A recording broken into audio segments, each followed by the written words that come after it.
Bill Lyons, welcome to the Human Capital Innovations Podcast. Good to be with you, John. Yeah, it's great to have you as a guest today. I'm super excited to have this conversation.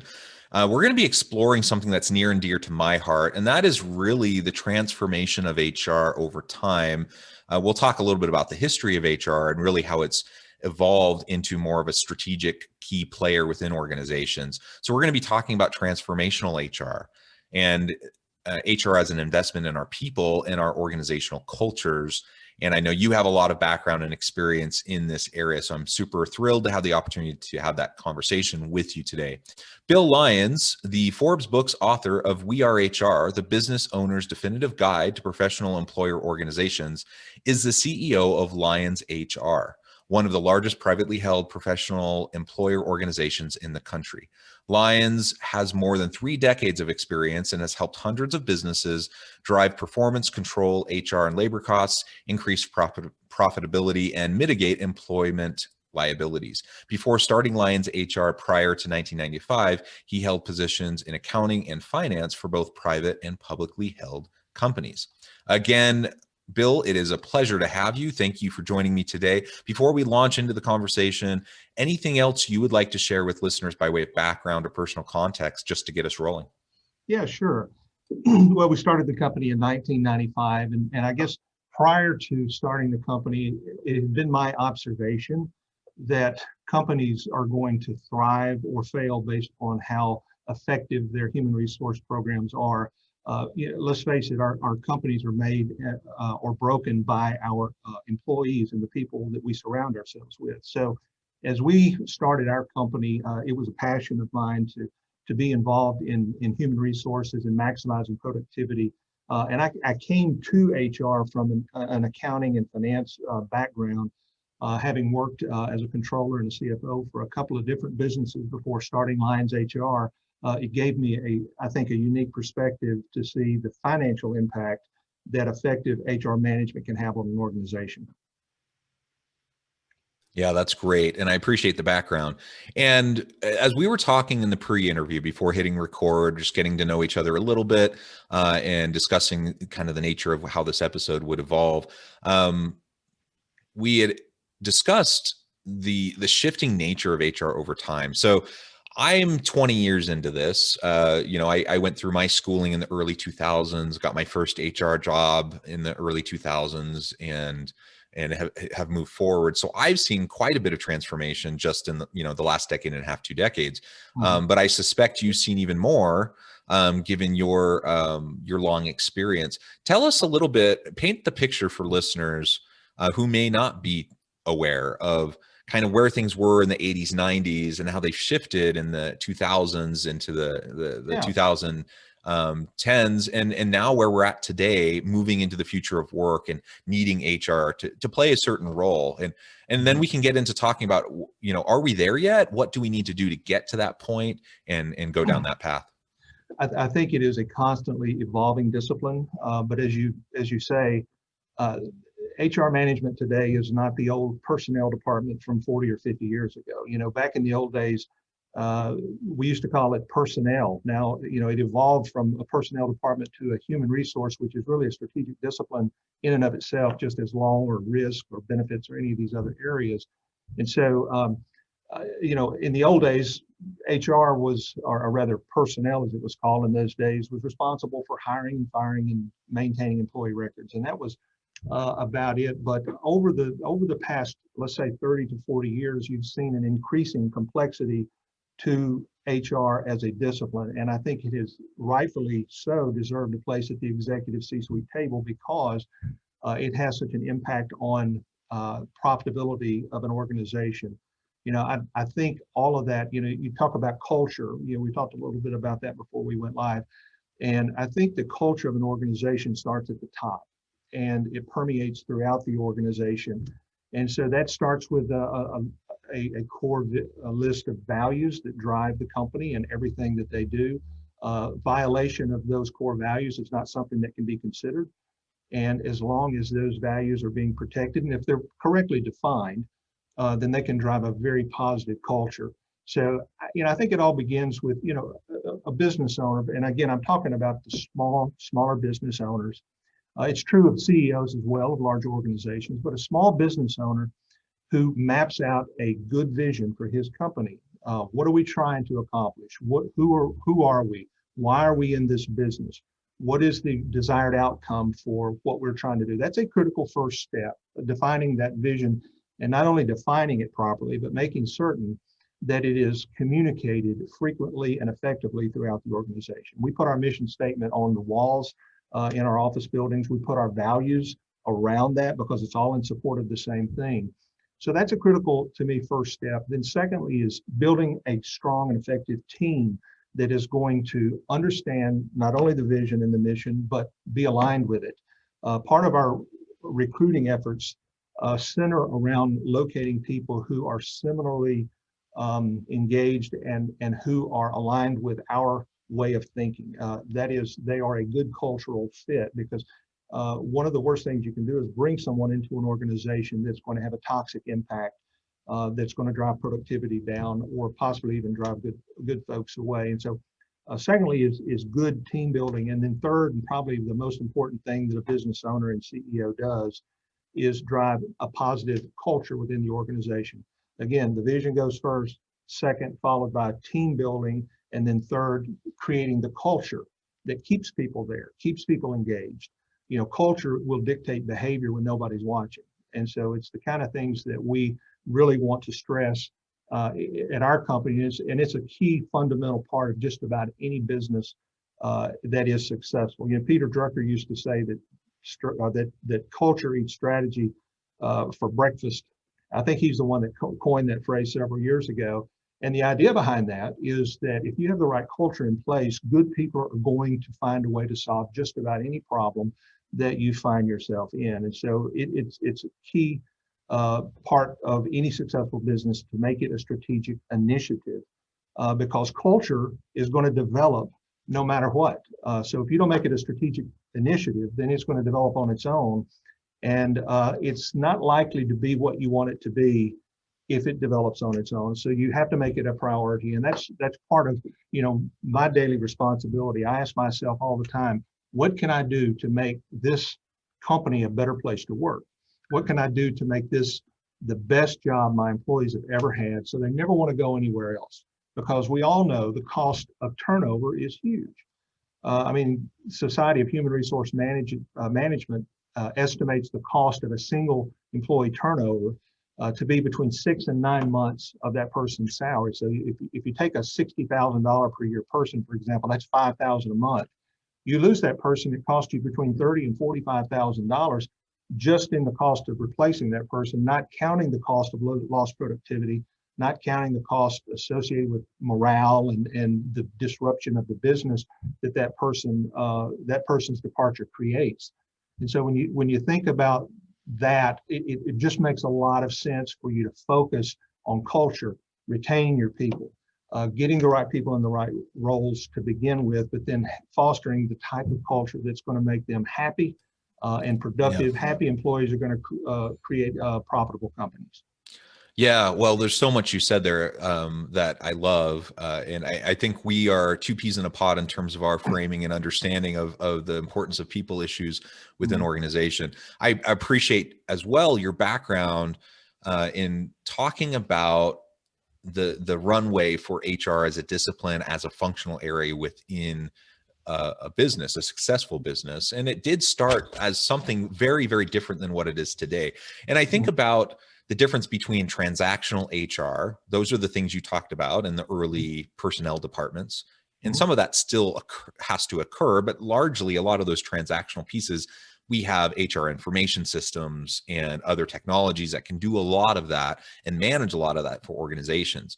What we've seen though over time is that HR has become more, well, I should say successful HR, meaningful and impactful HR has become more strategic in nature. It's become what we often call or refer to as transformational HR.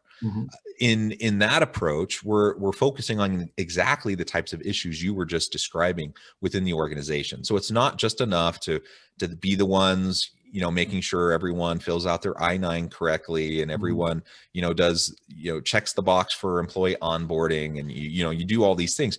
those things are still important. We still need to make sure those things happen, but HR can and should be so much more than that.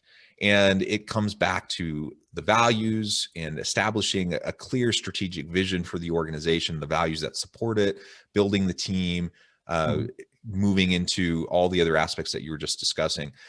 And it's not easy to do. And that's why so many organizations, especially smaller to mid-sized organizations, they tend to still kind of have a mindset around HR as this personnel function as opposed to this strategic player. And so I think that's a huge opportunity as we move further into this decade, you know, as we get post-COVID, that we have an opportunity to reinvest in HR as a transformational function that allows us to invest in our people in a way that we can get the most out of them. That's good for our people. That's good for the organization, because we're empowering our people to be their best selves, to develop their skills and competencies and capabilities. Ultimately, that's good for them in their career, but it also helps our teams to be stronger, more innovative, more productive, and is a win-win all the way around. You think about it, John, excuse me, you think you talked about the small business owner and how they tend to be very focused on the short-term immediacy of the task at hand. That is expense management and staying out of trouble. I want to comply with the laws and the regulations that I have to be responsible for, whether that's strategic in nature or that's just trying to be protective and defensive in nature. They're focused on that, and they're focused on the immediate expenses that are staring them in the face. What is my cost for my health insurance renewal? How much am I paying for workers' compensation insurance? What's my state unemployment tax rate? These are the immediate things. And so the important thing is to get business owners to realize the exponential value that comes with expanding their view, not only of those short-term expense items, but thinking about the strategic areas in which HR can drive profitability. I look at a well-crafted HR strategy as falling into really 4 key areas, which I think are important to understand. Number one is asset protection, making sure that you're not violating any DOL laws, making sure that your job descriptions are accurate and compliant, making sure that your handbooks are up to date and current and don't violate any current laws. We all know that the employment laws evolve, they change. There are new regulations being issued by the Department of Labor on a very regular basis. So asset protection, all the things that you do to make sure that your company is protected from litigation, is in a defendable position if something were to happen, is key. Second is expense management, the things that we as HR professionals have to spend money on in order to just be in HR. Process and payroll, we have to do that. We have to provide workers' comp insurance. What are our premiums going to cost us this year? We have to provide some form of benefit plans the best we can for the lowest premium. Those are the short-term expenses, and those are 2 areas that most small business owners focus their attention on. So let's expand that, and let's think about a 3rd and 4th category. The 3rd category being cost containment. Now, what's the difference in cost containment and expense management? Cost containment are those long-term strategies. Those are the things that we can do that impact our long-term cost structure. So let's take, for example, a safety program. Okay, our workers' comp premiums are what they are this year because of how we behaved in the past. Okay, so if we can today implement safety programs, and again, if you're in a manufacturing environment or in an environment with moving machinery, you have a higher degree of risk. But let's just say that we can improve our safety atmosphere with a strong and effective safety program that will have an impact on our bottom line for years to come. Let's suppose that we can implement an employee wellness and EAP program that's going to make our employees healthier, better adjusted, that's going to improve their personal lives so that when they come to work, they're going to become much more productive and much more engaged in what they're doing. Those are the cost containment strategies that have not just an effect this year and next year, but for a longer period of time. And then finally, what are the things that we in HR can do to enhance employee productivity across multiple spectrums? How do we leverage technology to improve how well we produce our product or service. How can we improve communications throughout the organization so that everyone is on the same page? Are there some things that we're doing that should reasonably be outsourced because it's not our core competency? And is there a more effective way to get this particular thing done and get it off our plate and get it onto the plate of someone else at a better cost? And then probably most importantly in this area of productivity is a professional training and professional development program for our people. How do we make our people better? How do we improve their lives personally and professionally? So if we can get ourselves to look at all four of these areas, not just the asset protection areas where the do's and the don'ts of the legal world, not just expense management, the things that we have to do in the here and now, but let's think about these other two categories where we are containing cost over a span of time, and we are also improving productivity of our people and our organizations through HR systemization, through increased technology, through improved communications, and through potentially outsourcing certain things that are not in our core competency. The reason that small businesses do not focus on these other two areas that I talk about, cost containment and employee productivity, is because the payback is not immediate, and because it takes time for an effective HR strategy to provide the return on investment that the small business owner likes to see. Okay, if I can move my health insurance from company A to company B and save 20%, that's immediate. And that is assuming all the features of the programs are the same, that's a fairly easy decision to make. But if you're asking me to invest a couple of $100,000 into an HRIS system that's going to improve my communications throughout my organization, is going to help me better track and document my employees and their professional development. It's going to help me track a number of other things that are going to help me contain cost. I'm not going to see a return on that investment for probably 2 years or more. And so because these strategic initiatives have a longer payback, it is much more difficult to see the small business owner adopt these, which is one of the reasons we as professional employer organizations bring that expertise to our clients almost from day one. Is one of the reasons that our industry is growing the way it is because we bring those type things to a business owner so that he can see a more immediate return on those dollars that he's spending. Yeah, everything you said is exactly right. And as you were laying out those different options, it again reminded me of the difference between kind of the old school transactional HR approach versus a more strategic transformational approach. And it also reminded me, like, sometimes I think HR gets a bit of a bad rap because it's seen as kind of the touchy-feely, feel good area of business because you just want everyone to be happy all the time.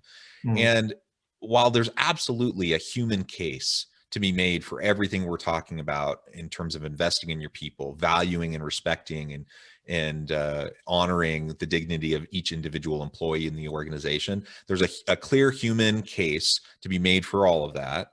But we can boil it down to a very clear business case as well.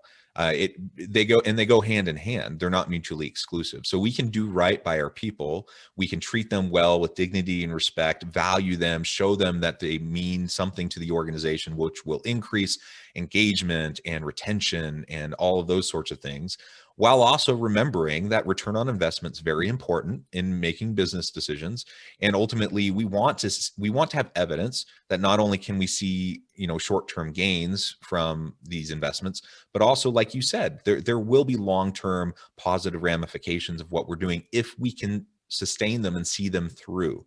And that's the piece that a lot of times small to medium-sized businesses, or even large companies that just kind of have people in leadership positions that are kind of old school in their thinking.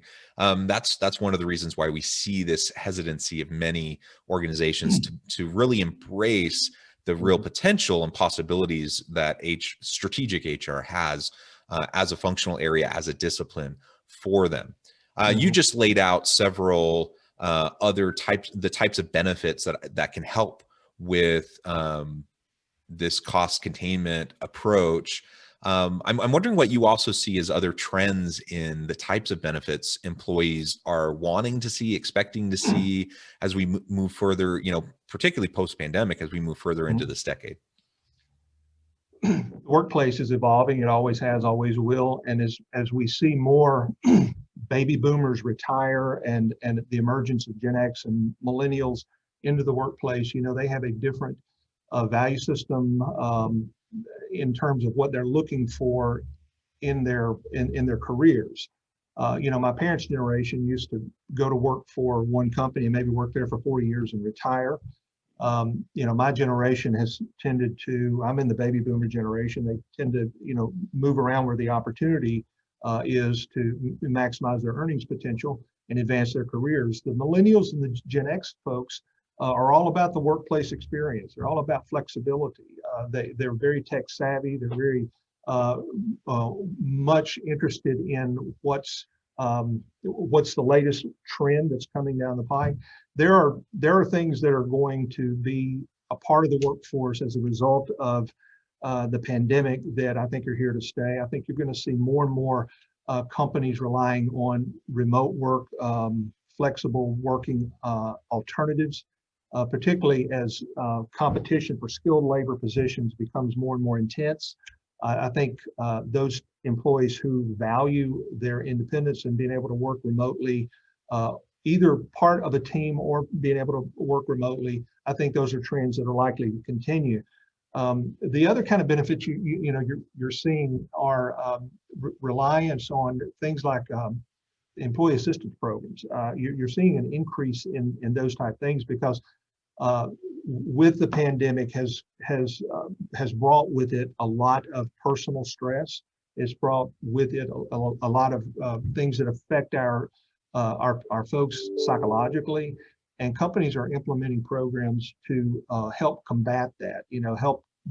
Help them deal with financial struggles in their personal life, helping them deal with maybe a legal issue that has cropped up in their life as a result of being out of work or being quarantined for an extended period of time. We've unfortunately had, seen an increase in addiction issues and people needing substance abuse counseling, not necessarily as a result of the pandemic, although the pandemic has seen an increase in those type statistics. But I think companies looking at the overall well-being of their people, not just the well-being from the time they get to the workplace to the time they leave, but their entire lives, I think is a trend that's likely to continue. The increased utilization of technology over the last year has been something that has really fascinated me. You have seen the digitization of our society that has been increased by 5 years, probably because of what we've gone through with the pandemic. Before the pandemic, we had video conferencing capabilities, but we relied on it almost exclusively during about a 4-month period of time when we were all scattered and working from home. And now it's become a part of our everyday working style. And in fact, sometimes we prefer the video conferencing technology that's available. And I think even smaller companies are beginning to rely some on that, not only to communicate with their employees, but with their customers. The entire sales and marketing approach to growing a business, particularly in service businesses, has changed because of the lack of person-to-person interaction that we're seeing. And I think how long did it take you to get used to wearing a mask? I mean, that was a very odd thing for us to introduce in our lives. And now it's very common to see everyone wearing a mask when you're out. And I think some of these other things will become more mainstream as time moves on. I'm asked the question often about, what is normal going to look like? I don't know that anybody can truly answer that. I think that is a dynamic that is in transition as we speak. And hopefully when we get beyond all of the mandates and the restrictions are lifted, that will come into focus for us. But, right now, I think there are some trends that are emerging and we see those, but there are some other things that we probably can't know until we get a little bit further down the road. Yeah, yeah, absolutely. We don't have a crystal ball. We can see some trends, and we can, I think, reasonably predict Mm, how things will at least be in the immediate future following, things loosening up a bit. And I agree with your assessment. mm. Bill, it has been a real pleasure talking with you. The time has flown by. I really appreciate all of the insights you've shared with the listeners today. Before we close, I wanted to give you a chance to share with listeners how they can get connected with you, find out Yeah. more about your recent book, and anything else you would like to say by way of just wrapping up the episode. Okay, great. Thank you.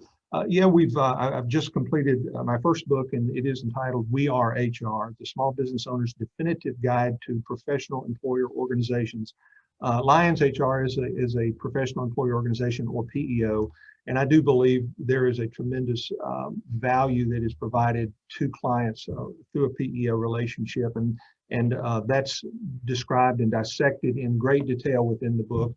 It can be purchased on Amazon, and I would encourage anybody who's ever been curious about PEOs, or if you've ever thought, is there a better way to manage my human resource responsibilities and get all of this stuff off of my plate, and outsource that to a team of experts who know what they're doing in this area.